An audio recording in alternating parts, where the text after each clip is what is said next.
자, 두 번째 시험날이 지났는데 시험들은 좀 잘 보셨나요? 네, 오늘은 벌써 이제 24일이 돼서 세 번째 시험날이 됐는데 오늘 문제들도 제가 좀 정리를 해보고 있습니다. 자, 이제 두 번째 영상이기 때문에 어제 화요일날 출제된 문제들 제가 좀 보고 있는데 첫날 출제된 문제들이랑 사실 내용은 거의 비슷해요. 근데 앞에랑 뒤랑 조금씩 문장들을 붙여가지고 어떤 문제인지 파악하는데 시간이 좀 더 걸리게끔 문장이 길어진 문제들도 있고 그렇지만 내용은 거의 비슷비슷하다는 거. 그래서 이제 어제 제가 취합을 좀 못했던 문제들 플러스 그 다음에 두 번째 날 나왔던 문제들을 제가 좀 정리해봤습니다. 좀 빠르게 풀이를 한번 들어가 보도록 할게요. 자, 임팩트에 대해 설명하시오. 어제 나왔었던 문제였는데 제가 취합을 못했습니다. 임팩트는 간단하죠. 클럽이 스윙을 했었을 때 공과 만나는 그 순간을 저희가 보통 임팩트라고 하고, 보통 이 문제가 나왔을 때 따라서 나오는 문제들이 스윙의 6단계 많이 나오죠. 그럼 보통 그러면 우리가 처음에 준비를 했었을 때 테이크백을 하고 백스윙을 하고 다운스윙, 그 다음에 임팩트, 팔로우 스루, 피니쉬. 이거는 여러분들이 스윙할 때의 그런 부분들을 생각하시고 대답하시면 금방 대답할 수 있는 그런 문제입니다. 자, 두 번째 문제. 안전망이 있는 곳에서 벌타 상황 세 가지를 설명하시오. 이런 문제가 나왔다고 하는데, 자, 일단 안전망에 있었을 때는 벌타 상황들이 좀 많이 있죠. 첫 번째로 안전망을 몸으로 밀거나 클럽으로 들어 올리거나 이렇게 하면서 샷을 했을 때 벌타 상황이 되고요. 자, 두 번째는 망과 공이 딱 붙어 있다고 해서 안전망 뒤로 가서 샷을 하는 경우, 이랬을 때는 망을 맞추면서 공을 맞추는 행동이기 때문에 이것도 벌타 행위가 들어갑니다. 자, 그리고 세 번째, 이제 망이 뒤에 닿는다고 스윙 없이, 백스윙 없이 그냥 끌어쳤을 때, 이런 경우들이 벌타에 해당될 수 있습니다. 자, 여기서 살짝 헷갈려 하시는 부분들이 몇 가지 있는, 그런 논란의 여지가 있는 게 하나 있긴 한데, 바로 이제 백스윙을 했을 때 망이 닿았을 때 이게 벌타냐 무벌타냐 이런 말들이 되게 많은데, 강제성 있게 막 망을 진짜 클럽 뒷부분으로 해서 끌어올려가지고 치는 거면 당연히 벌타가 되겠죠. 근데 망을 살짝 닿았거나 이런 부분들은 벌타에 들어가지 않는다라고 교재에 나와 있기는 합니다. 그래서 공부하실 때는 그래도 표준 교재에 맞춰서 공부를 하시는 게 좋을 것 같아요. 자, 그리고 이제 다음 문제. 티샷을 한 공이 움직이는 중에 다른 홀에서 날아온 공에 맞아 오비가 났을 경우 처치 방법을 말하세요. 자, 내가 샷을 했어요. 공이 굴러가고 있어요. 다른 홀에서 온 공이랑 맞았다, 이런 상황인데 이거는 어쩔 수가 없습니다. 이 상태에서 이 공을 맞고 내 공이 나가버렸어. 그럼 오비예요. 네, 이거는 구제할 수가 없습니다. 운이기 때문에 그 나간 지점에서 똑같이 오비 처치를 하고 그 다음으로 진행을 해주시면 됩니다. 결국에는 투벌타를 받고 그대로 오비 상태인 상태로 진행을 한다, 이렇게 생각해 주시면 되겠어요. 자, 어제도 나왔던 워터 해저드, 그 다음에 캐주얼 워터에 대해서 설명하시오, 이런 문제가 나왔다고 합니다. 캐주얼 워터는 말 그대로 이제 비가 내려가지고 갑작스럽게 물 웅덩이가 생겼을 때를 얘기를 하는 거고, 이거는 모벌차 구제가 가능한 그런 부분이고, 자, 그 다음에 워터 해저드 같은 경우는 이제 파크 골프장을 구성하는 요소지만 난이도 조절을 위해서 만들어진 부분이죠. 그래서 워터 해저드에 공이 들어가면 투벌타를 받게 된다, 이러한 차이가 있다라고 설명을 해주시면 될 것 같습니다. 자, 다음 스코어 카드에 실제 타수보다 적게 적었을 때 혹은 많이 적었을 때 어떻게 적용을 하느냐. 제가 이거 어제 영상에 설명 똑같이 드렸었죠. 스코어 카드보다 적게 적었을 때는 실격입니다. 왜냐면 부정행위이기 때문에. 대신 스코어 카드보다 많이 적었을 때 그냥 그 점수 그대로 반영이 됩니다. 네, 이거는 다 아는 사실들이고요. 네, 이어서 움직일 수 있는 장애물과 없는 장애물, 어떤 차이가 있는지, 어떤 종류가 있는지, 이런 부분들이 문제가 나왔다고 합니다. 움직일 수 있는 장애물들, 여러분들도 아시다시피 나뭇가지, 그 다음에 새똥, 비닐 조각, 이렇게 작은 무생물들은 우리가 샷하기 전에 그냥 제거를 할 수가 있죠. 근데 이제 움직일 수 없는 장애물들, 큰 바위라든지 설치되어 있는 의자라든지 아니면 파크 골프장에 구성되어 있는 나무라든지 이런 부분들은 저희가 움직일 수가 없습니다. 그래서 그런 부분들 조금 구분을 잘 해주시면 될 것 같고요. 움직일 수 없는 장애물에 내 공이 박혔을 때 무리해서 치려고 하다가 레이업을 성공하게 되면 좋지만, 그러지 못한 상황에서는 오히려 본인이 타수만 깎아먹는 행동이 될 수 있기 때문에 이럴 때는 언플레이어블 선언하는 것도 방법이 될 수 있습니다. 자, 다음은 인터로킹 그립 잡는 법과 장단점을 설명하시오. 자, 흔히 하는 여러분들 인터로킹 그립, 자, 오른손 새끼손가락과 왼손의 검지손가락을 결합해서 잡는 그립이죠. 자, 인터로킹 그립은 이렇게 손가락을 결합해서 잡기 때문에 비교적 손에 힘이 좀 약하신 분들이 사용하시면 조금 좋은 그립이고, 결합력이 강하기 때문에 안정성이 조금 더 뛰어난 그립이라고 할 수 있습니다. 반면에 오버래핑처럼 헤드 움직임이 좀 자유롭지 않다라는 단점이 있죠. 이런 부분들을 좀 설명해 주시면 좋을 것 같고요. 자, 다음 문제. 공에 맞아서 멍이 들었다. 이후 처치 방법에 대해 설명하시오. 이거는 문제를 전달해 주신 분이 어디를 공에 맞았다라고는 전달을 안 해주셔서 그것도 좀 중요할 것 같은데, 보통은 이제 뭐 손목 혹은 관절 이런 부분이 공에 맞아서 다치게 되면 당연히 이제 부어오르겠죠. 이런 붓기에 대해서 어떻게 대응을 하느냐, 응급처치를 어떻게 하느냐, 이런 문제인 것 같습니다. 그래서 이제 흔히 교재에서 많이 나오는 라이스요법을 써주시면 될 것 같은데, R, 레스트의 약자죠. 말 그대로 휴식을 취할 수 있게. 근데 이제 조금만 더 나아가자면 앞쪽에 이제 P가 들어가죠. 말 그대로 프로텍트. 이제 부목이나 이런 부분으로 환부가 움직이지 않게끔 좀 고정을 해주고, 그 다음에 충분한 휴식을 취할 수 있는 상대를 만들고, 그 다음에 I가 들어가니까 아이싱이 들어가겠죠. 환부에 아이싱을 통해서 붓기를 조금 더 완화해주고, 그 다음에 프라이스니까 C가 들어가면 컴프레션입니다. 압박. 붕대나 이런 부분들을 가지고 환부를 좀 압박해주고, 자, 마지막에 E 알파벳 E니까 엘리베이션의 약자입니다. 본인의 심장보다 높은 곳으로 환부를 올려놓고 편안한 상태를 유지해 주시면 됩니다. 그리고 그 이후에는 더 상태가 심각해지기 전에 병원에 찾아간다든지 119에 신고를 해서 전화를 한다든지 이런 처치들이 있을 것 같아요. 자, 다음 문제. 첫 번째 홀 티잉 그라운드에서 다른 경기자의 공을 자신의 공으로 착각하여 티샷한 경우 처리 방법을 설명하시오. 저는 이 부분이 살짝 헷갈렸는데 찾아보니까 첫 티샷은 벌타가 아니랍니다. 벌타가 아니고 매너 위반으로 들어가고요. 다시 본인 공으로 준비를 해서 치면 된다고 합니다. 근데 이제 그린이나 페어웨이 중에서 다른 사람 공을 쳤을 땐 이럴 때는 벌타로 들어가고, 티잉 그라운드, 첫 번째 홀 티잉 그라운드에서 다른 사람 공을 쳤을 때는 이제 매너 위반으로 들어간다라고 합니다. 자, 다음 세컨샷 이후에 동반자 공을 자신의 공으로 착각하여 플레이한 경우, 제가 아까 말씀드렸죠. 티잉 그라운드, 첫 번째 홀 티잉 그라운드가 아니고 페어웨이나 러프 이런 곳에서 본인의 공이 아니라 다른 사람 공으로 쳤을 때는 투벌타가 들어갑니다. 그리고 그런 상황에서는 다시 원위치로 돌아와서 본인의 공으로 샷을 해줘야 된다. 자, 이런 부분들이 있고요. 다음 문제. 스트로크한 공이 쪼개지거나 파손되었을 경우 어떻게 처리하는지. 자, 공이 파손됐을 때는 간단합니다. 공을 때리기 이전의 위치로 돌아와가지고 본인이 가지고 있는 예비공으로 다시 샷을 해주면 되는데, 만약에 이 상황에서 본인이 가지고 있는 예비공이 없다, 그럼 어떻게 되죠? 맞습니다. 실격 처리됩니다. 네, 이런 부분 알면 좋을 것 같고요. 자, 다음 문제. 공이 움직이는 중 다른 공에 맞았을 경우의 처리 방법. 이건 근데 좀 문제가 조금 더 자세한 설명이 필요할 것 같은데, 두 가지 상황이 있을 수 있을 것 같습니다. 외부에서 온 공과 만나면 아까 제가 설명드렸던 것처럼 어쩔 수 없습니다. 이거는 외부에서 온 공과 맞으면 맞은 상태로 그대로 진행을 해야 돼요. 근데 반면에 멈춰있는 우리 같은 동반자의 공을 맞았을 때는 그 동반자의 공은 원위치를 해줘야겠죠. 근데 경기자만 원위치를 할 수 있는 게 아니라 동반자도 원위치를 해줄 수 있다. 규정이 2년 전에 변경이 됐습니다. 자, 이렇게 두 가지 상황이 존재할 수 있다. 상황에 맞춰서 설명하시면 될 것 같고요. 자, 다음 OB의 정의와 처리 방법을 설명하시오. 이거는 너무 쉽죠. 아웃 오브 바운드의 줄임말이고, 처리 방법은 여러분들도 되게 잘하는 그런 방식대로 처리를 해주시면 됩니다. 자, 14번. 경기 중 라이를 개선하는 행위가 무엇인지 설명하시오. 자, 어제 첫 번째 날 라이 개선 행위가 나왔었습니다. 이랬을 때 벌타를 어떻게 받느냐 이런 식으로 문제가 나왔었는데, 이번에는 개선하는 행위가 무엇인지 역으로 물어봤습니다.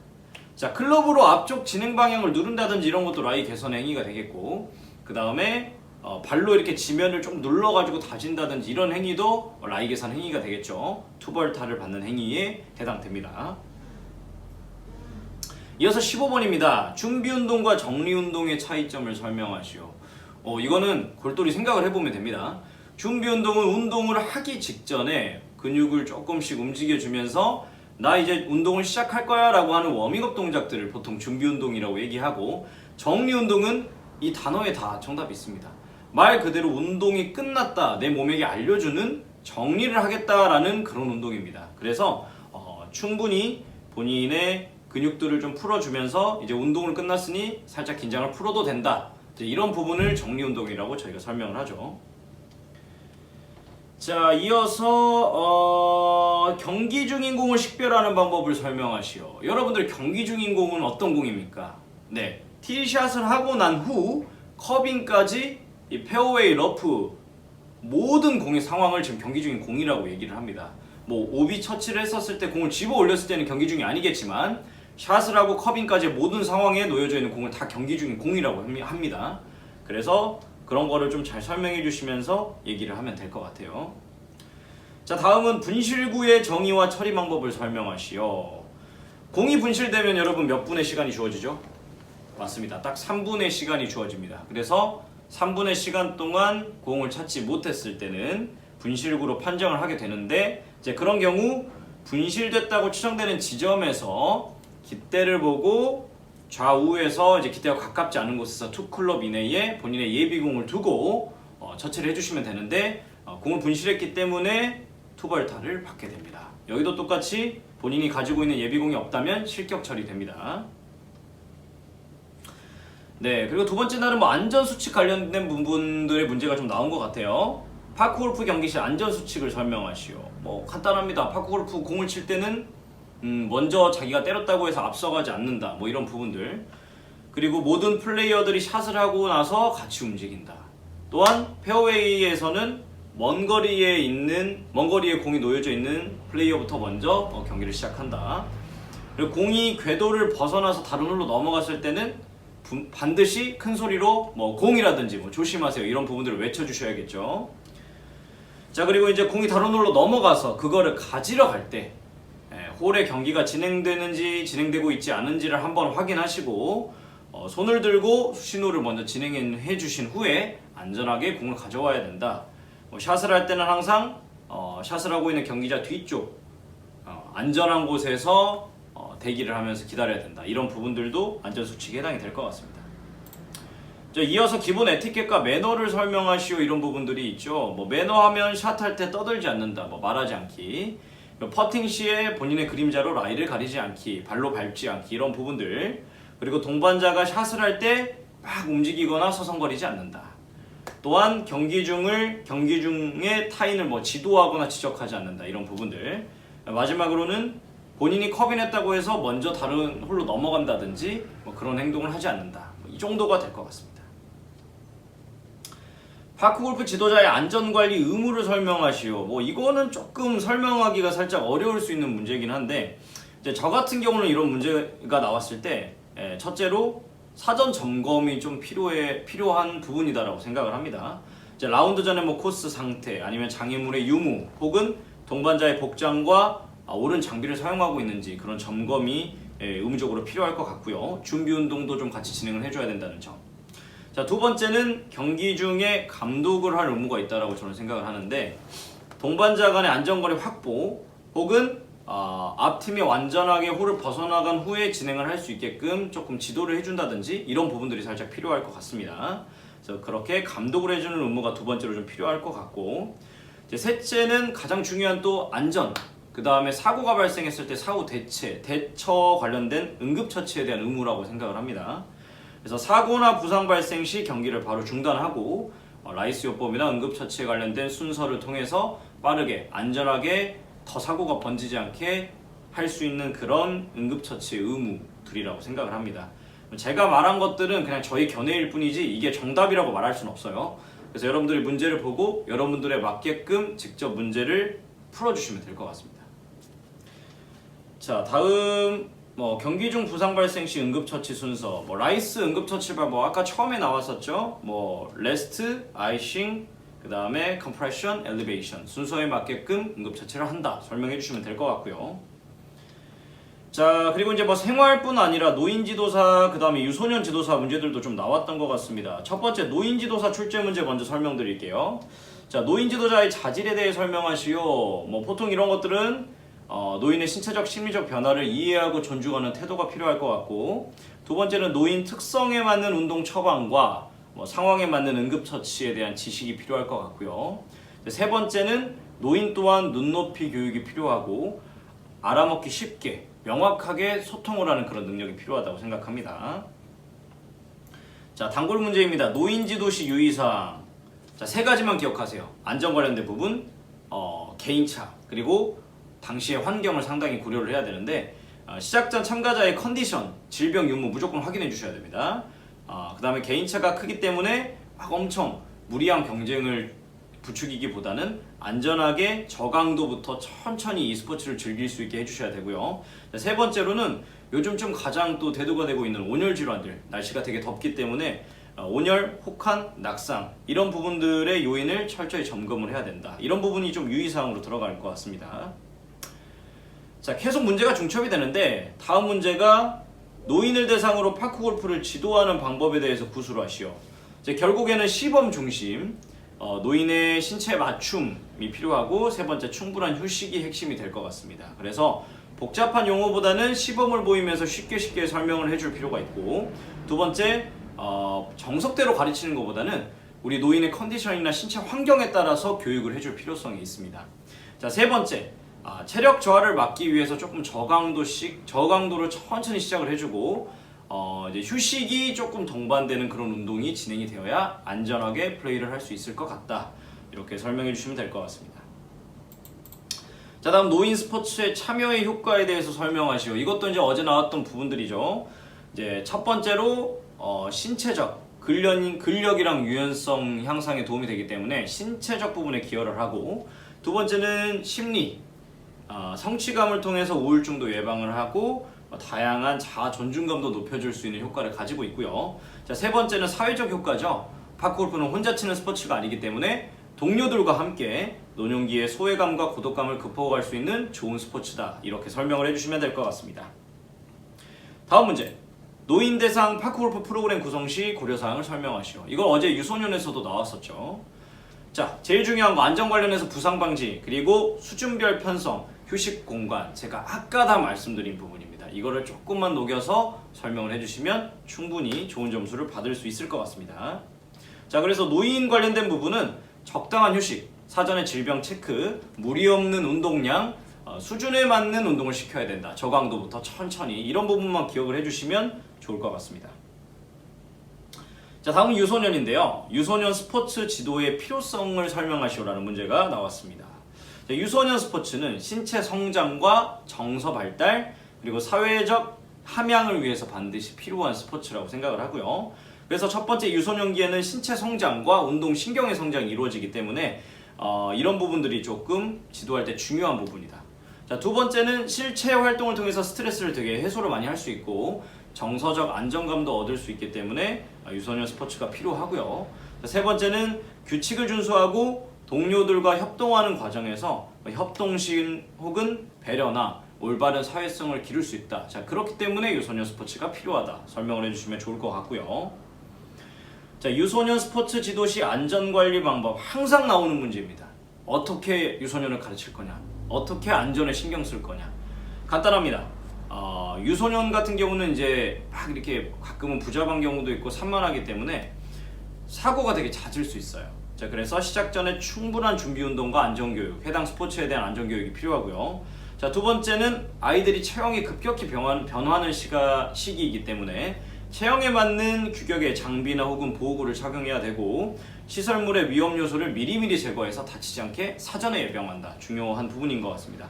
자, 세 번째, 경기 중에 과열된 경쟁이나 장난보다는 충분히 이런 스포츠를 통해서 다양한 경험을 할 수 있게 도와주시면 좋을 것 같고, 규칙을 철저히 준수하면서 이런 규칙을 지켜야 된다라고 생각을 하게끔 만들어 주시면 될 것 같습니다. 네, 이렇게 해서 오늘 1급 생활, 2급 생활, 유소년, 노인까지 나왔던 두 번째 날 문제들을 모두 풀이해 드렸습니다. 혹여나 제가 포함하지 않았던, 아직 제가 모으지 못했던 질문들이 있으면 영상 댓글에 한 번씩 달아주시고요. 제가 얘기했던 부분들이 모두 정답이 아닐 수 있습니다. 그래서 잘못된 부분들도 혹시나 있다면 댓글로 한번 수정을 해주시면 저도 참고하고 여러분들 공부하는 데도 큰 도움이 될 것 같습니다. 구술 준비하시는 분들 모쪼록 좋은 결과 있으시길 바라겠습니다. 네, 감사합니다.